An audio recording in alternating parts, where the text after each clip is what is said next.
30 years. K-State football, Bill Snyder announced his retirement, leaving behind a lasting legacy. And during the winter, you hear a familiar sound. We will give you a look at the importance of it later in the show. Won't be needing your sunglasses today or tomorrow in Manhattan. A closer look at weather later on in the show. This is KKSU-LD, broadcasting in high definition from Kansas State University, covering Manhattan, Riley County, and the Flint Hills. You're watching Channel 8 News. Welcome to Channel 8 News. I'm Brianne Smith. And I'm Adam Cook. Today is our final show of 2018, and we will take a look at one of the sounds of winter, as well as a glimpse at the Nichols Hall fire of 1968. But first, we have full coverage of the biggest news in Manhattan, Bill Snyder's retirement. We now go to Channel 8 sports anchor Austin Springer, who has more. Although there was plenty of speculation about Coach Snyder's future with the team, when his retirement was finally announced, the community's response was filled with mixed emotions. Reporter Michaela Kitchen has the story. The recent retirement announcement has been the topic of conversations throughout the community. After Coach Snyder's announcement, student Sherilyn E. says the retirement came as a surprise to her. Wasn't really expecting it so soon, especially with the way the Iowa State game ended. Part of me kind of felt it was either going to go either way, but I was leaning towards him staying, so it was a surprise. Coach Snyder's announcement was a topic of much discussion at this week's Manhattan Catbackers event. Member Tom Boyley says he applauds the coach's decision. That was Coach's decision. He made that decision. And I applaud him for making what was a tough decision. I know it was hard for him. Although he's now left the team, Coach Snyder will continue to have a lasting impact not only on the football team, but on the Manhattan community itself. And everyone knows who Bill Snyder is, and it's just, he's like iconically K-State. Like, you can't go to K-State, you can't be in Manhattan without knowing who Bill Snyder is, and like his presence is just felt throughout the entire community. I think he was wonderful for the university. He brought us something that we could not do on our own, and he did it for us. And what a marvelous person he is, and what a great asset to the university. Fellow Catbacker Dallas Johnson says he's had season tickets every year since 1976 and saw the team's transformation. So we've sat through a lot of games where there wasn't anybody winning, and so when he turned the program around. As for the future of football in Manhattan, the community remains optimistic. I think it's optimistic. I think Bill Snyder left a really good foundation for us to start it off of, and whoever comes in, I think he kind of has like big shoes to fill in a sense. I have a great deal of faith in Gene Taylor, in President Myers and the others that will participate in that decision. I think they will go to great extent to find the right person. In Manhattan, I'm Michaela Kitchen for Channel 8 News. The power of sports is really quite fascinating, and the power of college football in college towns is probably one of the most interesting. I took time to evaluate what Bill Snyder and the football program brought not just to K-State, but to the entire city of Manhattan as a whole. After a prestigious Hall of Fame coaching career, Bill Snyder has done more than just bring the Wildcat football team out of the dark. He's built an entire community around it. The Snyder era has brought a ton of school pride to both alumni and K-State students, and has created the family atmosphere both on the K-State campus and within the community of Manhattan. I couldn't be more happy to be a K-State student, to be honest. I mean, the atmosphere that K-State students create here is amazing. Everyone's so kind to each other. You can talk to anybody, which I think is really hard to find at any other school. It's truly a family. In almost a direct correlation, K-State enrollment has increased from 19,000 to almost 25,000 since Bill's start as the Wildcats head coach. The community has also benefited from the increased interest in fall Saturdays in Manhattan as well. In 1995, the number of hotel rooms available was approximately 600. Now, that number has more than doubled, meaning that business is better than ever, and more out-of-towners are finding their way to the Little Apple. Through the 80s and 90s, annual retail sales were consistent at around $400 million. Today, that number has skyrocketed to $1 billion, all thanks to the man right behind me. Kelly Stewart, a former K-State sports writer, discussed the significance of the type of character that Bill Snyder had as head coach. I know Bill Snyder had a huge, just his character as a person and the way he was with working with donors or working with other people. People loved him, and that made people want to give to K-State because he made it that place that it really was about family. Thanks to Bill, The Little Apple isn't quite as little as it used to be anymore. The progress of the K-State program under Snyder may have been obvious on the field, but what does that progress look like statistically? We broke it down into a couple of numbers. Over the course of 107 years, K-State has won a total of 472 games. Snyder was head coach for only 27 years, but the team earned 215 wins during that time, almost half of the program's total wins. The team has won 6 conference championships, and a third of those titles were all thanks to Bill Snyder. When you factor in defeats, Snyder's team has a win percentage of 67%. Compare that to just 35% outside of Snyder's tenure. The team's performance under Snyder's guidance earned K-State a spot in the AP Poll's top 25 rankings for 108 consecutive weeks between 1995 and 2001. All of that success transferred into enthusiasm. Before Snyder turned the program around, home game attendance averaged 15,000 fans. At its lowest, attendance reached lower than 11,000. But in 2014, the Wildcats had 13 consecutive sold-out home games in a stadium that holds more than 50,000 fans. Snyder's impact on the football program has touched every part of K-State. Julia Jorns has more on his storied career. Bill Snyder was hired in 1989 when K-State was on the verge of becoming a Division II school. He would call the success that Snyder brought to the program as the greatest turnaround in college football history. In 2016, in a game against in-state rival Kansas, he became the 26th active head coach to reach 200 wins. Kelly Stewart is a former writer for K-State Athletics and said the impact Bill Snyder has made through his coaching career shows in how others remember him. I also got to interview a lot of people he coached with, like Bob Stoops, Brett Bielema, and just to hear how these other super successful coaches in the business really admired and really cared about him too. That was also really, really cool. He just has made such a huge impact.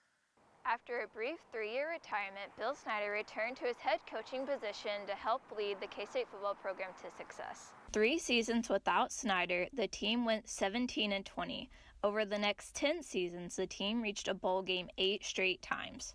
Joel Muldrup is a student who has grown up watching Snyder coaching football on the sidelines and turning the program into one that people recognize. We were able to not only beat Big 12 teams, but like I said, get #1 overall rankings, which is incredible as a coach. And so he had a huge impact, not just on K-State, but as college football as a whole, just because of that accomplishment that he had. In his 27 years as head coach, Snyder has led the K-State football program to 215 wins and 2 Big 12 titles. In Manhattan, Julia Jorns, Channel 8 News. As the dust has settled from the news of Bill Snyder's retirement, Kansas State is on the search for a new head football coach.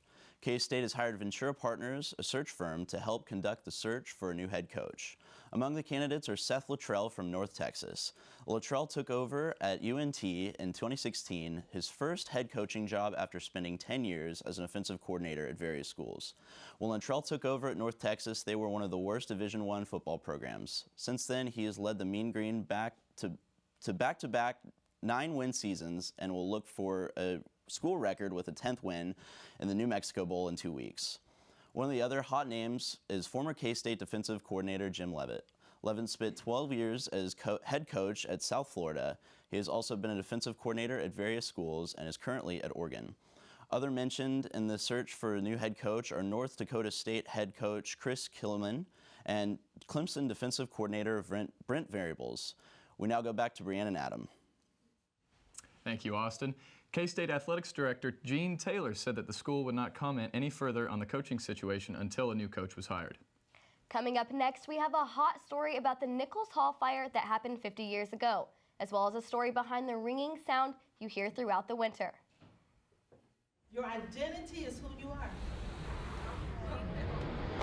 Feels pretty good. Hurts a little bit when I'm putting pressure on it, but not too bad. What's your pain level at? Probably like a 3. Okay, cool. So much better than yesterday. Yeah, a lot better. All right. Well, I'm going to start to slow it down now. Okay.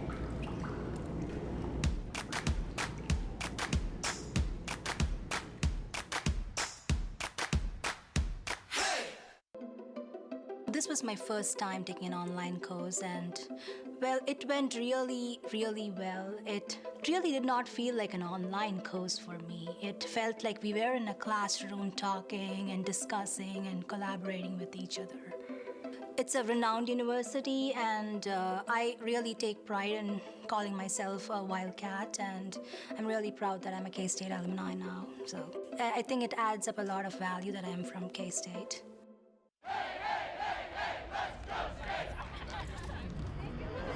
Welcome to K-State. We're so excited all of you came to visit us here on campus.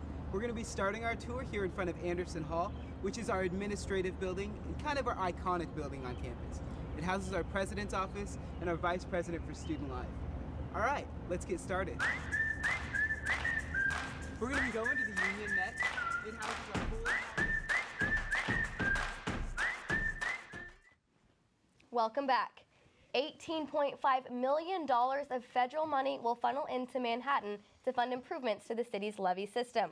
Construction will begin in 2020 and wrap up by 2025.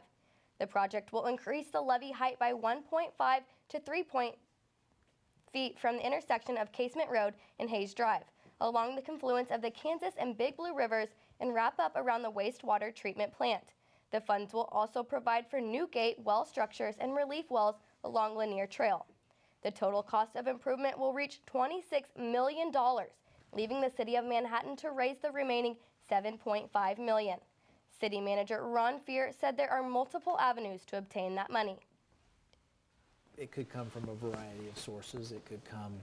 We could justify making some expenditure out of the wastewater treatment fund, out of the water treatment fund, because those utilities are being protected by that levy. We could probably justify taking some money out of economic development. We could justify increasing property taxes. While some may know Nichols Hall as the building for theater, music, and the home of the Wabash Cannonball, others know it, Nichols, for its rich historic value. Reporter Monica Diaz has the story. On December 13, 1968, Nichols Hall at Kansas State University caught fire and burned with only the shell of the building to remain. Ed Klimack is a K-State alum who was at Nichols Hall when the fire occurred. Went back to the radio station because at the time I was the program director for the radio station, and I just wanted to check up, see if everything was okay, you know, did the DJ show up, those kind of things. And when I got back, there was a fire out in front of the front doors of Nichols Gymnasium. And it was actually outside the building. Klimack said that despite this tragedy, it brought the campus closer as a K-State family. 50 years ago, Nichols Hall was consumed by a large fire, and all that remained was the shell of the building. As the 50th anniversary approaches, many recall this incident and the legacy it left behind. Despite everything burning into ruins, one thing remained: the sheet music to the Wabash Cannonball. The band director at the time had the sheet music to the Wabash Cannonball with him at home while Nichols was in flames. Despite this tragedy, the band played the next day after the fire and started the tradition of the Wabash Cannonball. Frank Trace is the current band director at K-State and fully supports the adoption of the Wabash Cannonball. The mystique and the mystery and the idea of Wabash was started with that fire. And regardless of what the details are, it came from that episode. It came from the Phil Hewitt era. It was given to the band. It was adopted by everybody in this community, and it means something to everybody. As the Wabash Cannonball lives on, Tim Schrag says the Alumni Association has taken a different approach with the Wabash Cannonball. The Alumni Association has taken the name Wabash and used it for Wabash Cannonball, a gala that's held in 4 locations, 2 in Texas, 1 in Colorado, and 1 in the Kansas City metro area. And that raises scholarship dollars for students to attend K-State from those areas. Whether you listen to the Wabash Cannonball or walk by Nichols Hall, the Nichols Hall fire has left its mark in K-State history. In Manhattan, Monica Diaz, Channel 8 News. As the 50th anniversary of the Nichols Hall fire approaches on December 13th, many pay tribute to this historic event and reminisce while listening to the Wabash Cannonball. When the weather gets colder, you can always count on the Salvation Army to ring their bells for charity. What keeps them motivated in the harsh winter? We'll have that and more coming up next. Your identity is who you are. Feels pretty good. Hurts a little bit when I'm putting pressure on it, but not too bad. What's your pain level at? Probably like a 3. Okay, cool. So much better than yesterday. Yeah, a lot better. All right. Well, I'm going to start to slow it down now. Okay.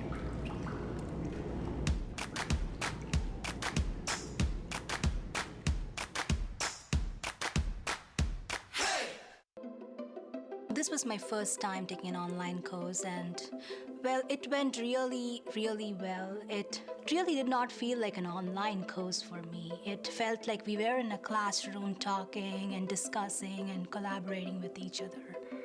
It's a renowned university, and I really take pride in calling myself a Wildcat, and I'm really proud that I'm a K-State alumni now. So I think it adds up a lot of value that I'm from K-State.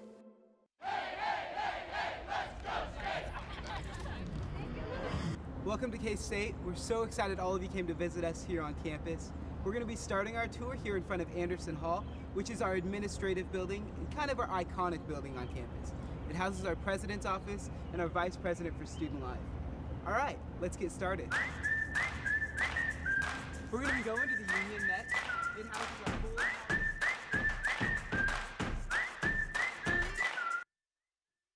During the holidays, residents typically see festive Christmas lights, holiday decor, and the smiling faces of Salvation Army bell ringers. Channel 8 News reporter Alex Kemp is outside of Walmart to explain what those red kettle buckets mean to the Manhattan community. Alex? Exciting for most families, but for some, they can be really tough. I got the opportunity to talk to the Salvation Army about how they're helping the families in need.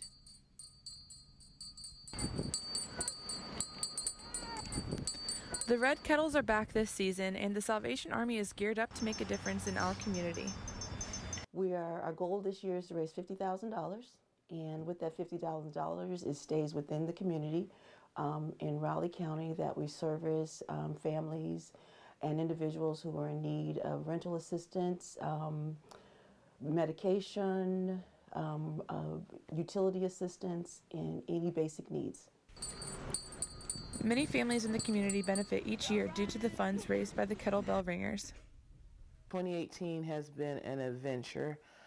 In August, I had spinal surgery, and like they say, sometimes when it rains, it pours. So I had lost my job, and bills were due, and we had lost our home, and I had nowhere to go. And when you go through a tough time, sometimes everyone is just telling you, oh, it's going to be okay, and it's going to be okay. And you tell yourself, like, yeah, okay, but in the back of your mind, you're panicking still. The resources that they gave me helped my family tremendously beyond words.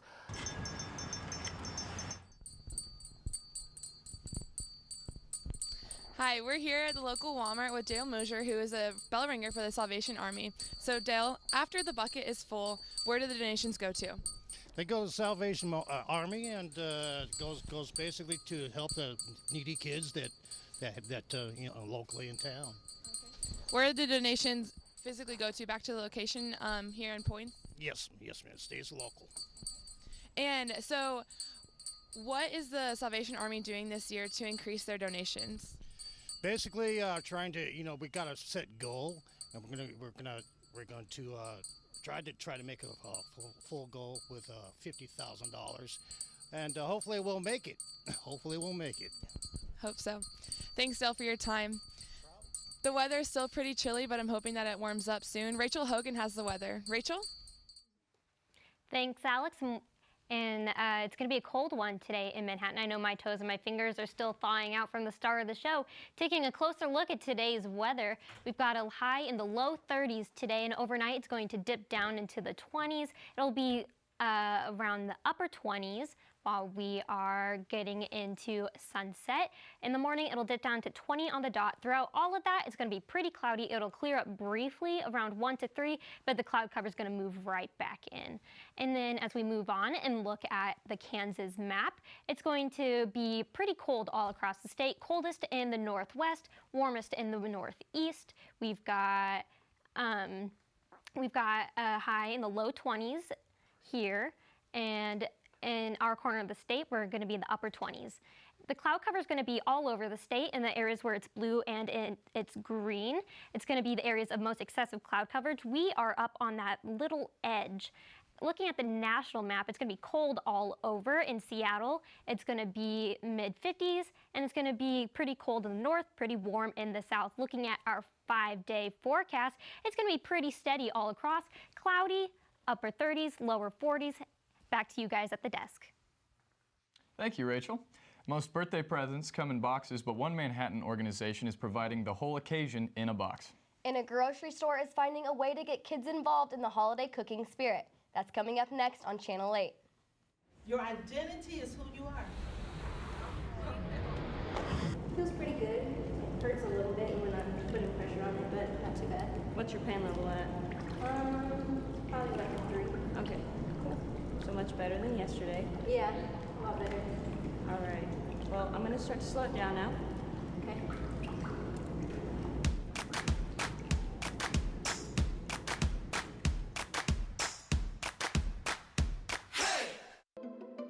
This was my first time taking an online course, and well, it went really, really well. It really did not feel like an online course for me. It felt like we were in a classroom talking and discussing and collaborating with each other.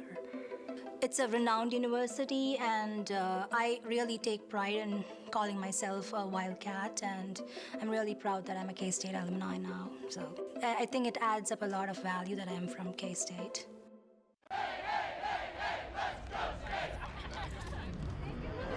Welcome to K-State. We're so excited all of you came to visit us here on campus.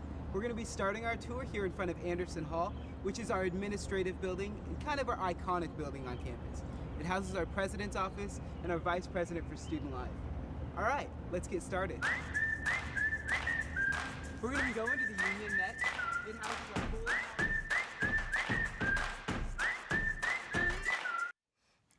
Who doesn't love cake on their birthday? Birthday in a Box, an organization dedicated to make sure all kids have a special treat on their birthday, is making a difference every day within Manhattan. Channel 8 reporter Casey Campbell has more of the story. Birthdays are always a special time, but not everyone may have the opportunity to have as little as a birthday cake. Longtime Manhattan resident Lindsay Siebert began an organization called Birthday in a Box, where birthday supplies are provided for students who may need them. So what we do is we provide birthday party supplies to underprivileged kids here in Manhattan. We provide birthday plates,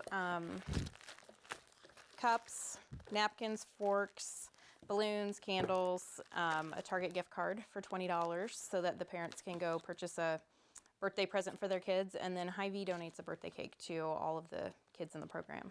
Working directly with Manhattan social workers, Birthday in a Box reaches out to all USD 383 schools, giving out an estimated 600 boxes since beginning in 2015. The town has been very generous. I have businesses that'll give me money. It seems like whenever I start to get low on money, some group reaches out to me and is like, hey, I want to do a fundraiser for you.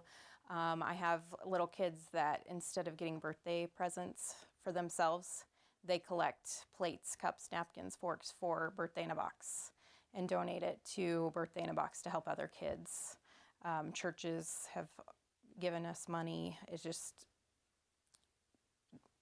working out. It's great. Included in each Birthday in a Box pack is a gift certificate to Here at Hy-Vee in Manhattan for a free birthday cake where students can redeem for their special day. Starting with just one school in Manhattan, in just 3 years, it has already expanded into all 12 public schools within USD 383, while also providing to USD 383 preschools. Lifetime community member Michael Zabel is proud to have such a great organization within his own community. I think it's awesome that this nonprofit organization could do something like this. I have a 6-month-old, and I think taking him to one of these USD 383 schools would be great because of such a good program. And it's just so amazing that they can do something like this for people who can't have birthdays like that, or they can't have gifts and birthday cake all the time every year. So I think that's awesome. In Manhattan, I'm Casey Campbell, Channel 8 News. Tuesday night, Manhattan's Hy-Vee also provided some fun holiday activities for children and parents. Channel 8 News reporter Amelia Andrews tagged along with some budding chefs to check it out. Tuesday night in the upstairs level of Manhattan's Hy-Vee, children and parents came together to whip up some tasty treats with Hy-Vee's program, Kids in the Kitchen. Manhattan's local Hy-Vee has been offering various types of nutrition classes in the upstairs level since 2011. This one just happened to be Christmas themed. So this is our holiday kids class. We do Kids in the Kitchen every month, and this month we're doing a holiday themed one. So lots of winter recipes, Christmas recipes, and we had a full class tonight, did 4 recipes. Okay, so we made toast, and so we made little ornaments, and you can put stuff on them, and we're baking them right now. And we also are making little mini pies. We're doing this croissant one, where it's like, looks like that, and it has, there's apple, there's cinnamon, and all that stuff, and there's an apple in it to make it look like a croissant, and right now they're getting baked. We utilize this space for meal prep classes, Kids in the Kitchen classes, cooking demos, but the Kids in the Kitchen class is one of our favorites for sure. At the end of the class, all participants were entered in a drawing to win either candy or chef's hats.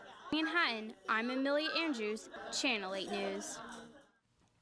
Well, Adam, the weather outside is frightful. Well, sure, but Channel 8 News is delightful. Sorry about that. We'll have your weekend weather right after the break.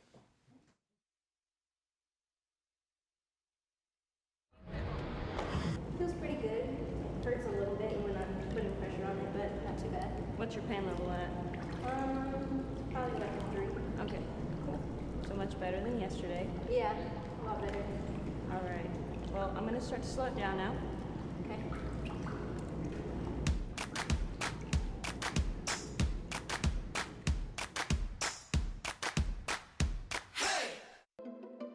This was my first time taking an online course, and well, it went really, really well. It really did not feel like an online course for me. It felt like we were in a classroom talking and discussing and collaborating with each other.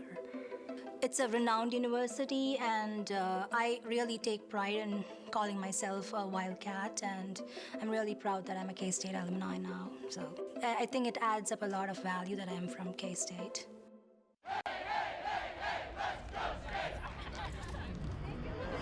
Welcome to K-State. We're so excited all of you came to visit us here on campus. We're going to be starting our tour here in front of Anderson Hall, which is our administrative building and kind of our iconic building on campus. It houses our president's office and our vice president for student life. All right, let's get started. We're going to be going to the Union next. It houses our board. Welcome back. Rachel's with us again to give us one final look at weather. What can we expect, Rachel? Well, it's going to be cold all weekend, and it's going to be pretty cloudy. It's going to be really good weather for studying for finals for those of you guys still in school. It'll be cold, no distractions, a great day, great weekend to drink some hot chocolate while you're studying. Well, this wraps up the final show of 2018. We'll be back in February with your Riley County News. Thank you for tuning in to another year of Channel 8.